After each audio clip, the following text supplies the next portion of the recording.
Pozdrav opet, evo prošla je ta prva borba, molim te reci mi svoje dojmove. Pa evo,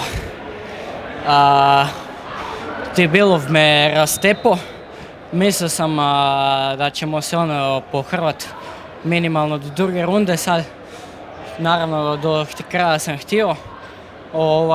Toliki kondicijski nivo nisam ni zamišljao, stvarno u tom području sam ja inače u svojem uzrastu među najboljima, ali očito ovi stari uzrasti su predobri. Žao mi je samo za taj Aufreizer u parteru i ništa, nadam se da će sljedeću borbu pobijediti, pa da se bar još jednu pohrvam na domaćem terenu. Jel znaš na koga Tibilov ide? Ide na Abuladzea, on je trenutno prvi na ranking ljestvici, tako da borba će biti super, ali obojica su favoriti, tako da eto, budemo vidjeli. Naravno, nadam se da će moj pobijediti, pa da ja idem onda na Abuladzea. Znam koja je to klasa, ali eto, da se pohrvam, da sudjelujem i da stegnem to iskustvo koje je eto presudno.